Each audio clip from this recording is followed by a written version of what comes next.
Meanwhile, Botswana's President Mogotsi Masisi conceded defeat after preliminary results show his party had lost its parliamentary majority by a landslide in this week's election, ending nearly 6 decades in power. Starting tomorrow, or as in my discussion with the President-elect, at a time convenient to him, we will begin all administrative work to facilitate the transition. And I assure you that I will not take any actions to hinder or slow down this process. I will also hand over all outstanding government matters to the new president, so he may address them after his inauguration. I'll continue to serve your interests and the interests of my beloved Botswana. Away from Africa, United States presidential candidate Donald Trump has filed a lawsuit against a U.S. television network for what he calls a misleading interview with Reverend Kamala Harris. The suit against CBS News filed in a Texas court yesterday alleged the network aired two different responses from Democratic presidential candidate Kamala Harris when responding to a question about the war between Israel and Hamas in Gaza. The version that aired during the 60 Minutes program on October 6 did not include what the lawsuit called a word salad response from Harris about the Biden administration's influence on Israel's conduct of the war. The suit filed by the Republican Party presidential nominee essentially accused CBS of editing Harris's response to make it seem clearer.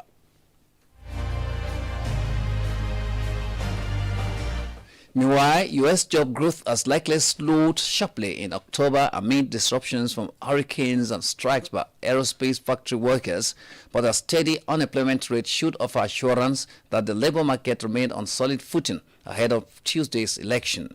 Meanwhile, the Labor Department's closely watched employment report scheduled for release today could be the last major economic data before Americans head to the polls to choose Democratic Vice President Kamala Harris or Republican former President Donald Trump as the country's next president. However, polls show the race is a toss-up. Americans have not warmed up to the economy's strong performance, which has outshined its global peers, rankled by high prices for food and rents. Low layoffs have been the hallmark of the labor market's strength. Rapper Young Thug has been released from jail Thursday after pleading guilty to involvement in a criminal gang as well as drug and firearms charges, an abrupt twist to the longest trial in the history of the southern U.S. state of Georgia. The 33-year-old Atlanta artist born Jeffrey Lamar Williams was one of 28 alleged street gang members indicted in May 2022 on racketeering and other charges. Prosecutors accused Young Thug of being the leader of YSL or Young Slime Life, a part of the Blood gang, and charged him with violating state racketeering laws. The Grammy-winning rapper pleaded no contest to racketeering charges and no contest to being a leader of a criminal street gang, but guilty to 6 other counts including firearms and drug charges.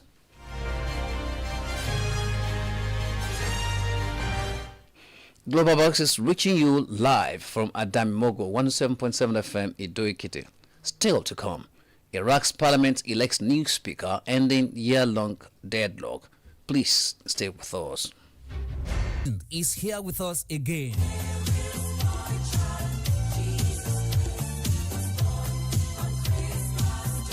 Oh yes, Adamimogo 107.7 FM Ido-Ekiti is using this medium to inform and invite children, parents, heads of nursery, primary and secondary schools, churches and individuals wishing to sponsor children and be a part of our 2024 Father Christmas show beginning from 2nd to 24th December 2024. Come and let's revel in the season of love and giving. It promises to be fun-filled. Our Father Christmas will arrive from Rome and be seated at his grotto in our station to receive children, dance and play with them. There are lots of take-home goodies and gifts from Father Christmas, as well as toys and play gadgets to make children's visit interesting, long-lasting, and memorable. For further inquiries, please contact Desmond Olaoluwa on 0806 511 4430 or Bayo Babalola on 0803 562 5812. Adamimogo 107.7 FM Ido-Ekiti 2024 Father Christmas Show promises to be exciting.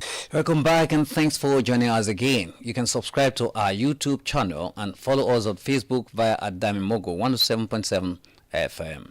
For happenings around you or news inquiries, please contact our newsroom on this number 0811 801 8242.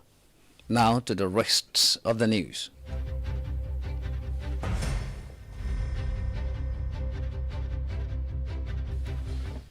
Iraq's parliament has elected Mahmoud al-Mashadani, a prominent Sunni lawmaker who has a close relationship with Iran, as its new speaker after months of deadlock among political factions. Al-Mashadani, who served a previous stint as speaker from 2006 to 2009, was selected by a vote of 182 of the 269 legislators who attended the session yesterday. Recall, in November 2023, the Federal Supreme Court abruptly terminated the tenure of the most powerful Sunni parliament speaker, Mohammed al-Habousi, without saying why, setting the stage for a fight over succession that dragged on for close to 12 months. Al-Mashadani secured his election with significant support from the coalition that includes influential Shia parties and Iran-aligned groups, along with the State of Law coalition led by former Prime Minister Nouri al-Maliki.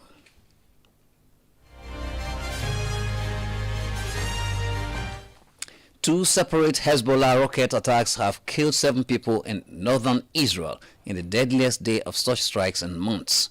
According to Israeli and Thai officials, an Israeli farmer and 4 Thai agricultural workers were killed when rockets landed near Metula, a town on the border with Lebanon.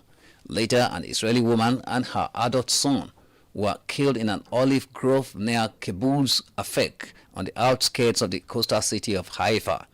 Hezbollah said it had fired barrages of rockets towards a crowd area north of Haifa and at Israeli forces south of the Lebanese town of Kiam, which is across the border from Metula.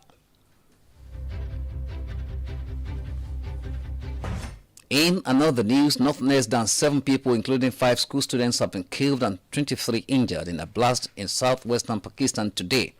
According to the senior superintendent of police, Rematullah, the target was a police van which was going to pick up a polio vaccination team, stating that 1 police officer was also among the dead, while 23 other people and officers were injured. Meanwhile, the explosion came from an improvised device attached to a motorcycle parked near a school for girls in the town of Mustang. However, no group has claimed responsibility for the attack, as Prime Minister Shehbaz Sharif condemned the attack in a statement. On business news, striking Boeing workers say they are set to vote on a new offer from the aviation giant, which includes a 38% pay rise over the next 4 years. The International Association of Machinists and Aerospace Workers, IAM Union, which represents more than 30,000 striking workers, has endorsed the offer and says it will hold a ballot of its members on Monday. The walkout started on 13 September, leading to a dramatic slowdown in production and deepening a crisis at the firm. Recall that the union had previously called for a 40% pay increase, and workers have rejected 2 previous offers, including the last offer of a 35% rise. Sports. As Manchester United supporters prepare to welcome a highly rated and talented coach from outside of Europe's Big 5 leagues who has analysts swooning, they may be worried that it all sounds a bit familiar. But in Ruben Amorim, they can be certain that in one crucial aspect, it won't be anything like Erik ten Hag. The defining complaint about the sacked Dutchman was that after 2 unbeaten seasons, the football was still formless and the tactical direction indecipherable. Meanwhile, Amorim, who is said to lead Portuguese champion Sporting to move to Old Trafford, is nothing if not a diligent and decisive tactical thinker. From a ruthless press to proactive possession football, from a daring high line to a completely shape-shifting 3-4-3 formation, the hallmarks of Amorim's football will be etched into muscle memory in detailed training sessions. That's Global Box on Adamimogo 107.7 FM Ido-Ekiti. Before we go, the highlights again. We told you that Kenya has sworn in Kithure Kindiki as the country's new deputy president today after a court lifted orders barring his inauguration following weeks of legal challenges by his predecessor, who was impeached by Parliament last month. You heard that United States presidential candidate Donald Trump has filed a lawsuit against a U.S. television network for what he calls a misleading interview with Reva Kamala Harris. Lastly, we brought to you that Iraq's parliament has elected Mahmoud al-Mashadani, a prominent Sunni lawmaker who has a close relationship with Iran, as its new speaker after months of deadlock among political factions.